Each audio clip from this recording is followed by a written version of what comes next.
Olá pessoal, bem-vindos ao podcast Construindo a Inclusão. Meu nome é Marcelo, sou aluno do primeiro ano B da Escola Elza Reis, tenho 1,80 m, cabelos cacheados, uso óculos e agora estou vestido com o uniforme da escola. E aí pessoal, meu nome é Kelton Prado, sou aluno do segundo ano da Escola Elza Reis, tenho 1,85 m, cabelos cacheados pretos, também uso óculos e estou com a farda da escola nesse momento, uma blusa branca com detalhes em laranja e verde. E no podcast Construindo a Inclusão de hoje, nós vamos receber a coordenadora do Núcleo de Atendimento Educacional Especializado, o NAI Filha, Socorro Vasconcelos. Olá pessoal, meu nome é Socorro, eu vou aqui fazer minha autodescrição, né? Eu tenho 1,63 m, sou loira e estou usando preto black total, com alguns detalhes dourados. Trabalho no núcleo de atendimento educacional especializado no NAI, que fica na Secretaria de Educação. Também aqui com a gente tem a professora da sala de recursos multifuncionais da Escola Elza Reis e especialista em educação especial, que currículo, hein? Cássia Vasconcelos. Olá, boa tarde a todos. Gostaria de agradecer a presença da coordenadora do NAI, Socorro Vasconcelos, por ter aceito o nosso convite de vir participar aqui do nosso podcast. Vou fazer minha autodescrição bem breve. Eu tenho cabelos lisos, com mechas loiras, tenho pele da cor parda, olhos castanhos escuros e tenho 1,55 m. Bem, galera, no nosso podcast de hoje é sobre a Semana Nacional da Pessoa com Deficiência Intelectual e Múltipla, que tem como tema conectar e somar para construir a inclusão. Diante disso, a gente vai começar aqui nossa conversa e eu acho que podemos dizer que é uma dúvida de muitas pessoas na sociedade, podemos dizer que a sociedade é bem leiga quando o assunto é deficiência. Existe alguma diferença entre deficiência intelectual e mental? Teu nome eu esqueci. Marcelo. Marcelo, é o seguinte, essa parte, essa abordagem mais científica, seria assim, melhor uma resposta mais precisa e mais científica, um psiquiatra, ou uma pessoa, um psicólogo, ou um neurologista. Mas eu posso lhe responder em cima das minhas experiências que eu tenho, porque o NAI, hoje, e as salas de recursos multifuncionais, que no caso a nossa colega aqui, que é especialista em educação especial, o nosso público é deficiência intelectual. Né? Aí o que é que se caracteriza uma deficiência intelectual? É tudo que não desenvolve, tudo que atrapalha o desenvolvimento cognitivo de uma pessoa. Não só o desenvolvimento cognitivo, como também o desenvolvimento social. Uma das primeiras atitudes relevantes que faz com que os pais, ou mesmo a professora da escola perceber, são as AVDs, as atividades da vida diária, que às vezes os pais, eles passam um pouco despercebidos. Geralmente, não estou dizendo que isso aí é uma regra, quando essa deficiência intelectual não vem com alguma síndrome, né, porque nem toda deficiência intelectual vem associada a uma síndrome, como síndrome de Down, síndrome de West. Às vezes a deficiência intelectual vem por um atraso cognitivo, sem um aspecto específico físico, né? Aí começam a perceber mais na infância, logo quando começam a matricular as crianças começam a ir para a escola, que a criança não consegue se adequar com os pares dele, né, com o pessoal da mesma idade cronológica, e não consegue acompanhar o desenvolvimento cognitivo dos demais, como amarrar um cadastro, levar a colher à boca, né, colocar uma água no copinho, ir para o banheiro sozinho, o controle esfincteriano, que no caso seria xixi e fezes, às vezes chega a 4 anos, às vezes 5, às vezes não consegue esse controle. Aí então, a deficiência intelectual é um conjunto de atitudes, né, de condição que a criança vai colocando exposto, né, na sala de aula, mesmo dentro de casa, que às vezes os pais não percebem, e que é observado pela professora e depois vai fazendo o caminho, o percurso até chegar no psiquiatra, né? Mas é a partir daí, é quando atrapalha um pouco que a criança se sente não tão confiante nas atitudes dentro de sala de aula, nas atitudes sociais e atitudes de aprendizagem.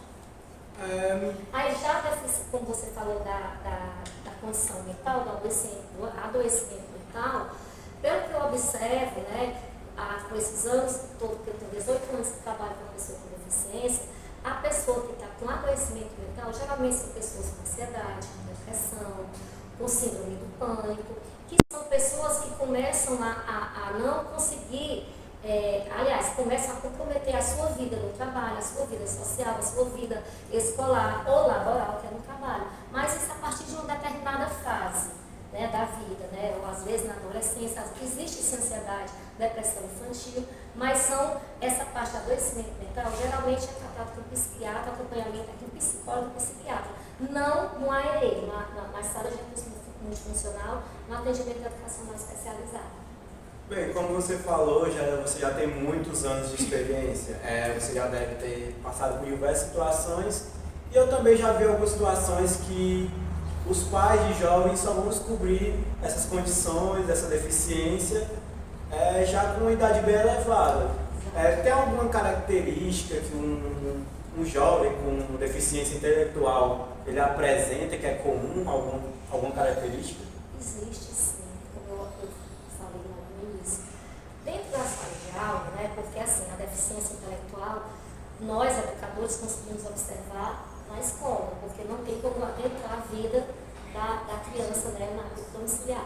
Então, dentro da sala de aula, a gente começa a perceber a criança um pouco mais retraída ou mais agitada, dificuldade de concentração, dificuldade de aprender os conteúdos que são compatíveis à idade dele, né, os conteúdos, porque quem trabalha na educação sabe que uma criança de 3 anos já tem como já aprender isso ou aquilo, determinado conteúdo.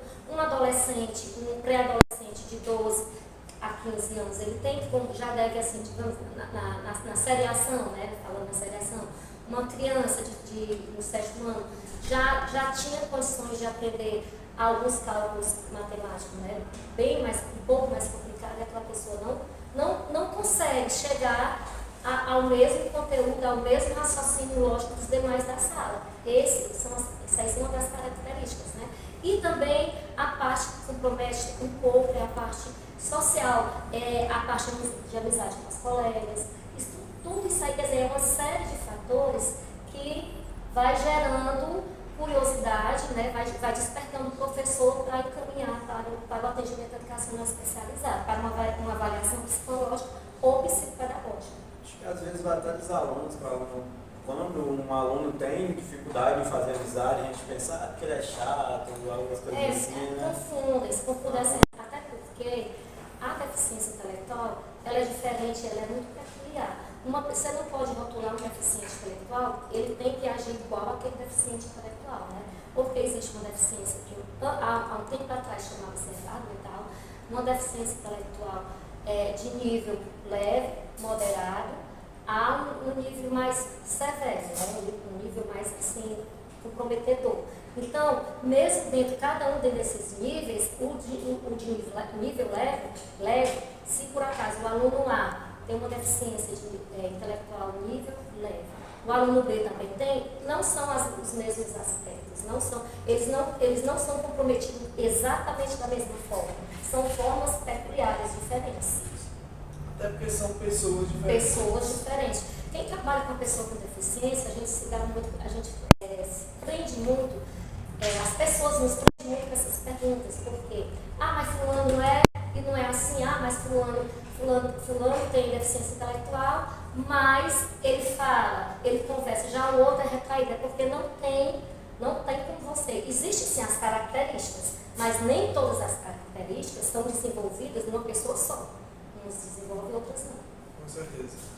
Agora, passando para a professora Cássia, sabendo dessas características que o aluno pode apresentar, como que um professor pode incluir de forma respeitosa, claro, esse aluno nas atividades do currículo escolar? Bem, a primeira coisa a ser feita é acolher.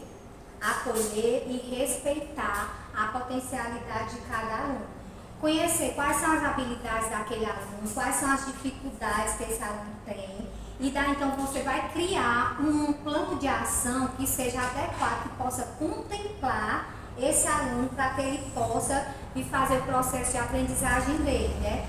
E daí então a gente trabalha aqui na escola, eu não tenho nenhum problema aqui na escola, porque é uma escola inclusiva, onde todos participam, desde a gestão escolar, professores, vocês alunos, os demais funcionários, todos abraçam essa causa, né? Então assim, a gente não tem, graças a Deus, não tem dificuldade com isso. Então é feito um trabalho lúdico, com jogos pedagógicos, atividades adaptadas de acordo com a necessidade daquele determinado aluno.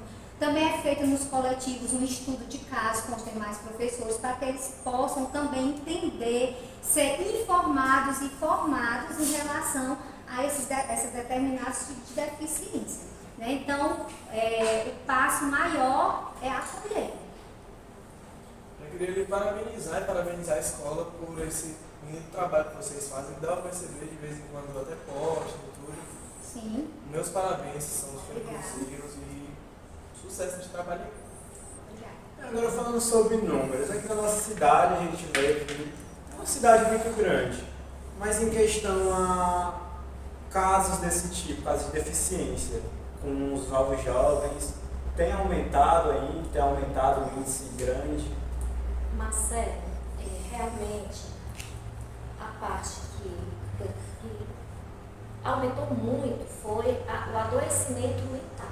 Esse tempo de pandemia e pós-pandemia houve muito, tanto em crianças, né? Nós temos crianças hoje, agora nesse momento não, que até pouco tempo estavam com dificuldade de tirar máscara, ainda envolvido naquela história, na televisão que passava 24 horas, na vizinha que tinha perdido, né?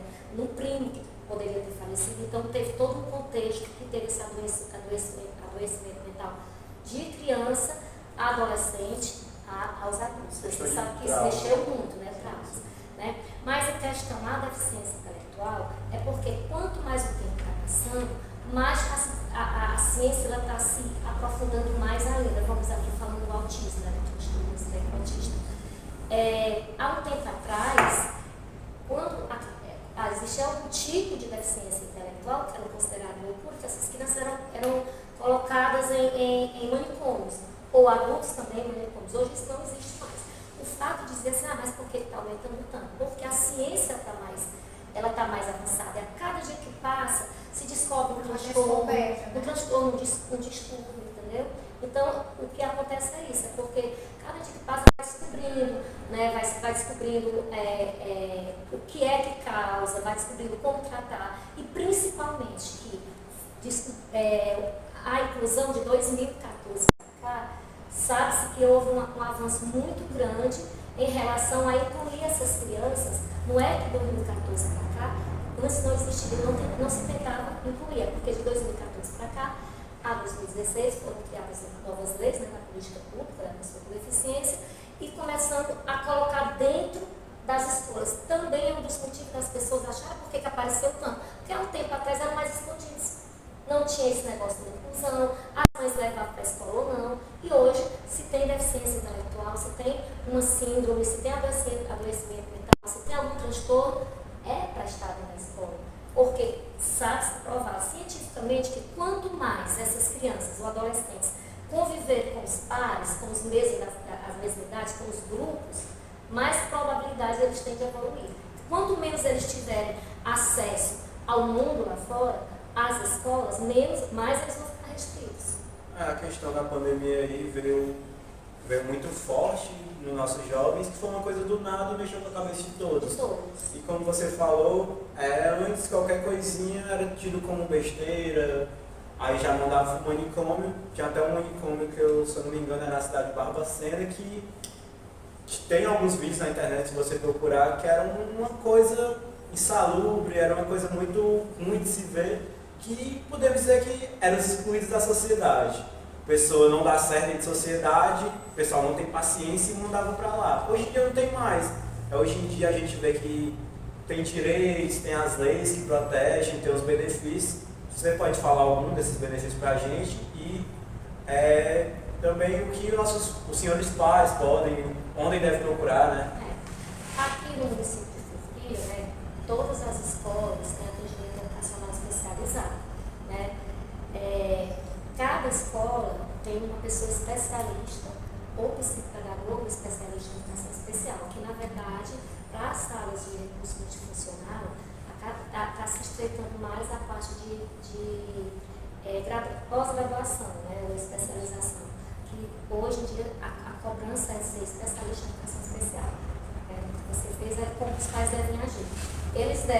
A criança, vamos dizer, se os pais não tiverem visto ainda a condição da criança e os professores tiverem observado, aí o protocolo é o seguinte: encaminha para o atendimento educacional especializado da escola, faz uma avaliação do cognitivo, da aprendizagem da pessoa, do comportamento na sala, vai fazendo a observação e, em cima dessa observação da especialista na sala de recurso, ela decide, né, ela percebe se realmente a criança precisa de uma orientação psicológica, vai fazendo os devidos encaminhamentos.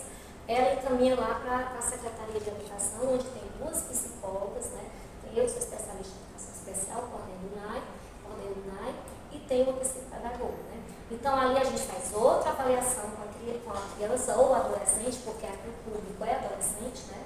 Aí vai para lá, faz a avaliação e a psicóloga vê junto com a família, porque a partir do momento que vai com a avaliação psicológica, a família vai, alguém responsável, vê junto com a família se realmente precisa ser encaminhado para o psiquiatra.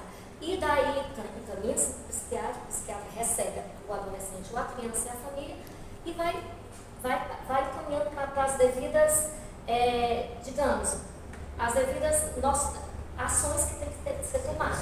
Vamos dizer, tem criança que precisa de fono, adolescente, fonoaudiólogo, tem criança que o psiquiatra só diz, não, ele só vai precisar de um atendimento psicológico, de terapia psicológica, né? Ou vai precisar de mais terapia psiquiátrica. E dependendo do nível de comprometimento, ele encaminha para um neuro, pede alguns exames e assim vai. Mas quanto mais cedo for descoberto, mais fácil é de conduzir. Eu não vou dizer que tem cura, né?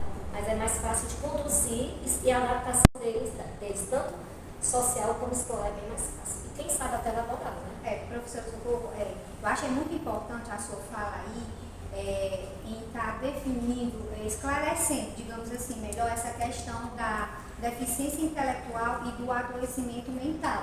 Porque muitas vezes chegam alguns pais aqui na escola, né, conversando comigo e eles têm muita dúvida a respeito disso, não sabem a quem procurar, a quem recorrer, e no caso aí você está tirando essa dúvida para a gente, para o pessoal de casa, né, que está nos assistindo agora, essa questão, o que é adoecimento mental e o que é deficiência intelectual. Então, eu acredito que agora, com a sua fala, tenha tirado muitas dúvidas das pessoas que estão nos assistindo agora, dos pais aqui da escola, até mesmo de vocês alunos, né?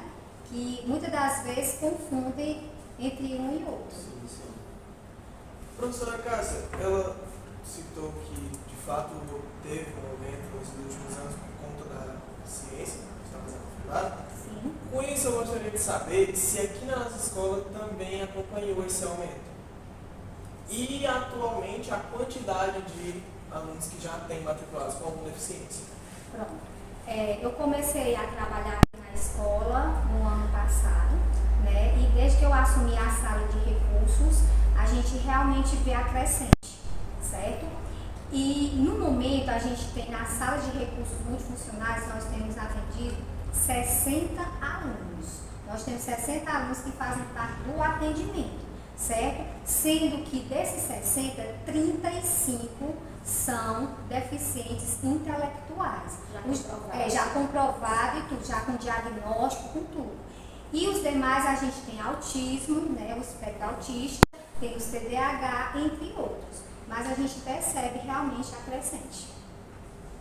Muito obrigado pela sua resposta. E eu queria agradecer a presença de vocês aqui, por poder ajudar a gente nessa conversa. Agradecer o pessoal de casa, que prestou atenção na gente e tudo. E convidar vocês a ficar atentos na programação, isso para os alunos aqui da Zero Eixo, A programação da Semana da Pessoa com Deficiência Intelectual e Múltipla, porque está cheio de eventos muito legais, feitos pelo pessoal da Sala de Eventos Multifuncionais. Pela PAI também, Isso. que é uma marca muito forte, é um registro muito forte, né? A PAI de Figueira trabalha muito em relação em acolhimento. Eles também estão voltados. Na verdade, é uma parceria. É uma parceria, né? É uma parceria. Uma parceria que deu certo, né? Os funcionários, Parceria que porque deu certo. trabalhamos com públicos bem parecidos. Né? Como o Canto falou, também queria parabenizar vocês duas pelo trabalho, porque a gente sabe que é um trabalho que tem que ser feito, é um trabalho árduo, que às vezes dá bastante trabalho. Você falou, a PAI também tem diversas coisas, diversos núcleos que ajudam, né? Meu sobrinho é autista, então agradeço vocês demais, parabéns pelo trabalho e continue assim. Então, parabenizar os jovens por estarem tão interessados por essa nossa causa. Né? Muito bem, né? Isso aí, vocês são o futuro. Com certeza. Eu gostaria de agradecer aos nossos alunos, ao Kelton e ao Marcelo, que se prontificaram, né, a fazer aqui o nosso podcast de hoje. A coordenadora do NAI, Socorro Vasconcelos, que veio nos abrilhantar com a presença dela, com os conhecimentos, né? A gente agradece muito. Gostaria de agradecer também a regente da sala de multimeios, que é a Jo Vasconcelos, por ter cedido o espaço para a gente. A gestão escolar, que sempre está ali nos apoiando, nos ajudando, o que for necessário. Aos professores que têm, assim, muito carinho, muita dedicação, né, com os nossos alunos. Aos demais funcionários que apoiam a causa, a nossa produtora, a Mary, né, que está aí fazendo a produção toda do vídeo. E agradecer o pessoal de casa que está com a gente, vão lá, dão aquele link, compartilha. Vamos também, vocês, divulgar o nosso trabalho e abraçar a nossa causa. Obrigada a todos pela presença. E, professor Socorro, receba com carinho aqui da nossa escola, certo? Um mimosinho aí, a rosa do deserto, para que você possa florescer mais o seu dia. Obrigada ao núcleo gestor, obrigada à professora Cássia, ao Marcelo e ao Kelton pelo convite. E quero parabenizar a atitude de vocês, né? A pessoa que idealizou esse podcast. Eu só tenho a agradecer, porque se é uma coisa que me dá prazer, é falar da pessoa com deficiência. Então esse foi o nosso podcast Construindo a Inclusão. Até a próxima, galera.